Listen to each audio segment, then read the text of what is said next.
Nah, ya, saya buka. Assalamualaikum warahmatullahi wabarakatuh. Waalaikumsalam Waalaikumsalam warahmatullahi warahmatullahi wabarakatuh. wabarakatuh.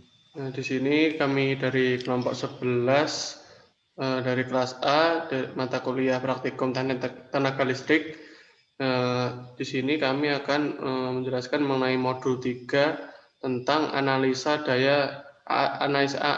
aliran daya menggunakan perangkat lunak etap. Di sini praktikumnya sudah dilaksanakan pada 1 April kemarin. Dengan anggota saya sendiri Aziz Surenanda I071917 dan teman saya silakan Pulwan dan Krisna ya. Selanjutnya untuk alat dan bahan di praktikum ini kita membutuhkan software etap. Di sini saya menggunakan software etap versi 16.0.0 dan laptopnya asli. Ya, lalu untuk prosedur percobaannya, yang pertama kita membuka aplikasi etapnya, lalu kita membuat di bagian edit ini. Sebelumnya saya sudah membuat saat praktikum. Sini ada power grid, ada circuit breaker, ada bus, ada kapasitor, ada kabelnya, transformator, dan ini di beban. Lalu selanjutnya kita memasukkan nilai-nilai komponen ini sesuai yang diperintahkan yang ada di modul ini. Dan itu sudah, lalu menambahkan 6 bank kapasitor. Nah, ini juga sudah, di sini bisa dicek kapasitornya ini ratingnya ini ada 6 bank ya, ini 6 bank ya. Lalu kita lakukan load flow analysis pada bagian toolbar dan kita run load flow analisisnya. Kita akan coba run di bagian ini.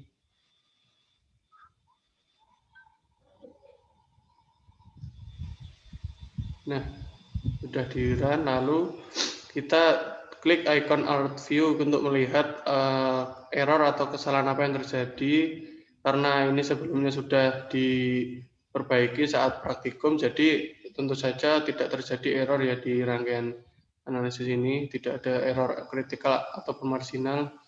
Nah, sebelumnya saya itu mengubah di bagian ini, di bagian jenis ukuran kabel sama di parameter trafo. Parameter trafonya itu saya ubah di bagian sisi sekundernya, di kumparan sekunder itu voltage ratingnya saya naikkan dari 14,16 ke 4,4 kV. Selanjutnya untuk jenis kabelnya itu dari yang ini di bagian ini ya, diberi. Nah, ini terlihat di size ini sebelumnya itu cuma di bagian 8 ini, 8 AWG per ini, lalu yang naikkan ke ukuran 2500. Nah, itu error di bagian kabelnya terselesaikan. Lalu setelah memperbaiki, kita simpan datanya melalui report manager dan simpan dalam bentuk PDF. Nah, itu sebelumnya sudah saya simpan juga, ini sudah terlihat ya. Nah, setelah itu sudah, terus lanjut ke bagian analisis data yang didapat dari file PDF-nya. Akan dilanjutkan oleh teman saya, Krisna. Oke, pertama ada hasil data percobaannya. Ini ada spesifikasi sistem single line diagram. Di sini ada parameternya ada 4, yaitu total daya sistem, total daya beban motor, beban statis. Nah, di sini ada 4 variabelnya, yaitu daya semu atau satuannya VA, terus ada daya aktif satuannya watt, habis itu ada daya reaktif satuannya VAR, dan ini ada power factor. Nah, jadi di daya reaktif ini akan diserap oleh beban induktif.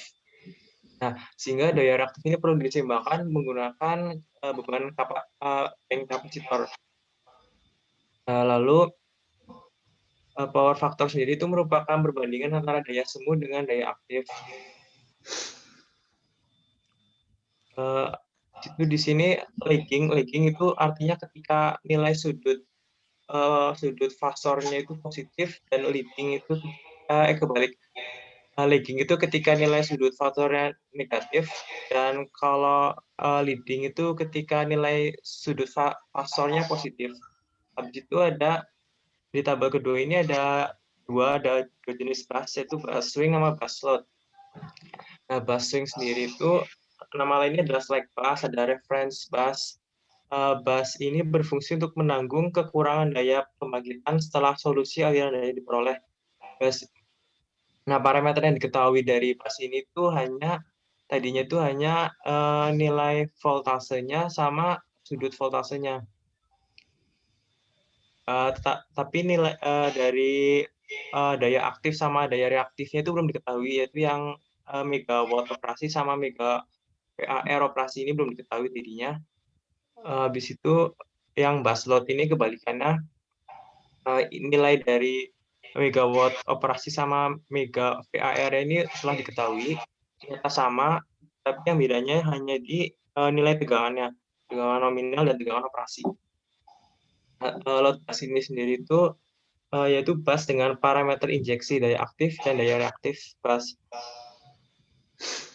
Begitu.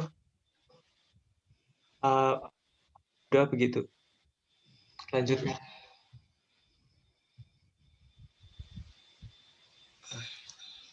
Oke, selanjutnya terkait masalah jenis kabel yang digunakan.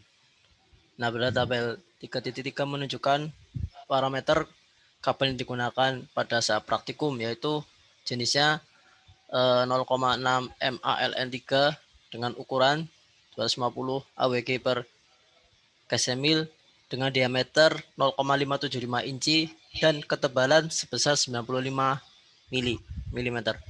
Kemudian panjang kabel 1000 meter. Adapun resistansi dari kabel sendiri besarnya sekitar 0,297008 dengan nilai X-nya atau reaktansinya sebesar 0,103609. Jadi untuk kabel yang digunakan adalah jenis 0,6 MALN3. Kemudian selanjutnya ada trafo ya. Jadi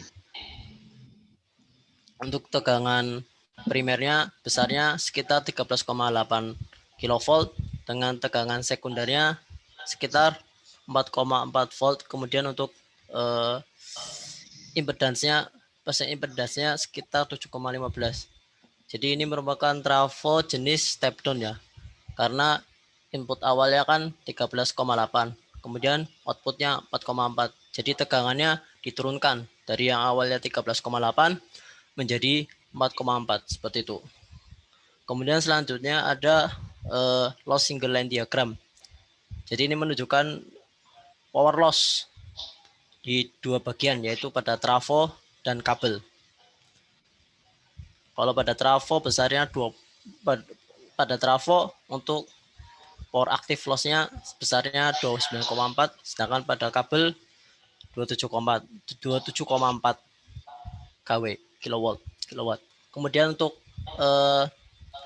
reaktif loss-nya pada trafo besarnya 249,7 dan pada kabel besarnya 9,6. Adapun faktor-faktor yang menyebabkan terjadinya loss sendiri yaitu disebabkan karena adanya daya reaktif yang dihasilkan oleh keseluruhan rangkaian, baik itu rangkaian trafo maupun rangkaian pada kabel. Makanya itu untuk menyimbangkan daya reaktif yang dihasilkan oleh terutama pada bagian trafo, karena trafo kan pada dasarnya kalau kita lihat rangkaian ekuivalennya merupakan induktor. Namanya induktor berarti dia menghasilkan induktansi gitu. Nah, untuk menyimbangkan induktansi maka perlu dipasangkan kalau pada praktikum kita menggunakan 6 kapasitor bank seperti itu. Mungkin itu saja yang bisa saya sampaikan.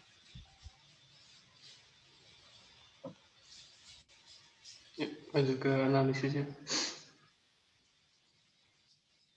Analisisnya udah tadi kan. Oh iya.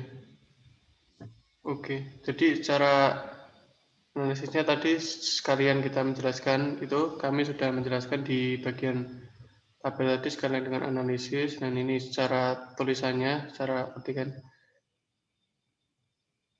Lalu, oh, oke. Tutup. Oke, sekian dari kelompok kami, kurang lebihnya mohon maaf karena ini zoomnya sudah limit. Ya, kurang lebihnya mohon maaf. Assalamualaikum warahmatullahi wabarakatuh. Waalaikumsalam warahmatullahi wabarakatuh.